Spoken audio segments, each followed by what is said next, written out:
ജയിലിലായെങ്കിൽ എന്ത്? അവിടെ നിന്ന് ഇടക്കാല ജാമ്യം നേടി നേരെ വന്നത് ആപ്പ് നേരെയാക്കാനൊന്നുമല്ല, ഇന്ത്യ മുന്നണിയുടെ ക്യാപ്റ്റൻ ആകാൻ വേണ്ടിയാണ്. അതിനൊന്നും വേണ്ടി വന്നില്ല. സ്വന്തം എംപിയും പാർട്ടിക്കാരും കൂടി ക്യാപ്റ്റൻ തൊപ്പി മൂരി വാങ്ങിപ്പിച്ച് ഇപ്പോൾ കെജ്രിക്ക് ആപ്പുമില്ല, ക്യാപ്റ്റൻ തൊപ്പിയുമില്ല. ക്യാപ്റ്റൻ ആകാൻ വന്നവർ തിരികെ ജയിലിൽ മേസിരിയായിട്ട് ജൂൺ 2-ന് തിഹാർ ജയിലിലേക്ക് പോവുകയാണ്. നമസ്കാരം. അരവിന്ദ് കെജ്രിവാളിന്റെ വൺമാൻ ഷോയ്ക്ക് ഇതോടെ പരിസമാപ്തി കുറിക്കുകയാണ്. കാരണം മുറത്തിൽ കയറി കൊത്താൻ നോക്കിയ കെജ്രിവാളിന്റെ 10 കീട്ട് തന്നെ ഡൽഹി പോലീസ് അടിച്ചു താഴ്ത്തി എന്ന് തന്നെ പറയേണ്ടിയിരിക്കുന്നു. കാരണം ഡൽഹി മുഖ്യമന്ത്രി എന്ന ലേബലിൽ ഞാൻ അഴിമതിക്കെതിരാണെന്നൊക്കെ പറഞ്ഞ് ജനങ്ങളെ വിശ്വസിപ്പിച്ച് നടക്കുകയും അവസാനം ഡൽഹിയെ തന്നെ ഞെട്ടിക്കുന്ന തരത്തിൽ വലിയ അഴിമതി തന്നെ നമ്മുടെ കെജ്രിവാൾ നടത്തിയെന്ന് തന്നെ പറയേണ്ടിയിരിക്കുന്നു.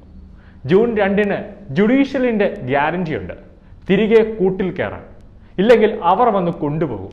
സുപ്രീം കോടതിയുടെ അന്തിമ വിധിയാണ് വന്നിരിക്കുന്നത്. അതോടെ ഏതാണ്ട് കെജ്രിവാളിന്റെ ഭാവി തന്നെ വെള്ളത്തിലാകുന്ന അവസ്ഥയിലായി എന്ന് തന്നെ പറയേണ്ടിയിരിക്കുന്നു. അദ്ദേഹം ജയിലിലായിരുന്ന സമയത്ത് കെജ്രിവാളിന്റെ അറസ്റ്റിൽ പ്രതിഷേധിച്ച് സ്വാതി മാലിവാൾ ഒരു തരത്തിലുമുള്ള പ്രതിഷേധം നടത്തിയിരുന്നില്ല എന്നത് അരവിന്ദ് കെജ്രിവാളിനെ ചൊടിപ്പിച്ചു എന്നത് എടുത്തു പറയേണ്ട ഒരു കാര്യമാണ്. അതുകൊണ്ട് തന്നെയാണ് കെജ്രിവാളിന്റെ PA ആയ കെജ്രിവാളിന് ഏറ്റവും പ്രിയങ്കരനായ വൈഭവ് കുമാറിനെ കൂട്ടിപ്പിടിച്ച് സ്വാതി മാലിവാളിനെ അതിക്രൂരമായി മർദ്ദിച്ചത്. ആ ദേഷ്യമാണ് കെജ്രിവാൾ സ്വാതിയുടെ മേൽ തീർത്തത്. ഡൽഹി ഭരിക്കുന്ന വ്യക്തിയാണ് എന്നൊരു വിചാരമേ കെജ്രിവാളിനില്ല എന്നത് വ്യക്തം. അദ്ദേഹം പ്രധാനമന്ത്രി പദം സ്വപ്നം കണ്ടിരിക്കുന്ന ഒരു വ്യക്തിയാണ്. അടുത്ത പ്രധാനമന്ത്രി ഞാനാണെന്നാണ് വിശ്വാസത്തിൽ കെജ്രിവാൾ എല്ലാവരിടത്തും പറഞ്ഞുകൊണ്ടിരിക്കുന്നത്. ഡൽഹി പോലീസിലെ ഒരു ഉദ്യോഗസ്ഥനും എന്റെ രോമത്തിൽ പോലും തൊടാൻ സാധിക്കില്ല എന്ന്, എന്റെ വീട്ടുകാരുടെ അടുത്ത് പോലും വരാൻ പറ്റില്ല എന്ന് അരവിന്ദ് കെജ്രിവാൾ വിശ്വസിച്ചിരുന്നു. എന്നാൽ ഔദ്യോഗിക വസതിയിൽ ഒരു പോലീസിന്റെ ബൂട്ടൊച്ചയും കേൾക്കില്ല എന്ന് വിചാരിച്ച കെജ്രിവാളിന്റെ സ്വപ്നങ്ങൾക്ക് മേൽ കടുത്ത പ്രഹരം നൽകിക്കൊണ്ട് ഡൽഹി പോലീസിന്റെ സ്റ്റേറ്റ് കാറുകൾ ബീക്കൺ ലൈറ്റുകൾ ഇട്ട് വന്നതാണ് നമ്മൾ കണ്ടത്. അങ്ങനെ വൈഭവ് കുമാറിനെ അറസ്റ്റ് ചെയ്ത ശേഷം കെജ്രിവാൾ എന്തിനെന്നല്ലാതെ നേരെ BJP ആസ്ഥാനത്തേക്ക് പോവുകയാണ്. എന്നെ അറസ്റ്റ് ചെയ്യുമെന്ന്.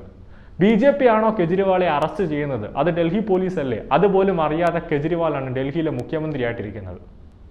അത് ഡൽഹിയിലെ ജനങ്ങൾ തന്നെ ചോദിച്ചൊരു കാര്യമാണ്. എന്തായാലും ഇതിൽ കെജ്രിവാളിന്റെ പങ്ക് വലുതാണെന്നതിൽ യാതൊരു സംശയവുമില്ല.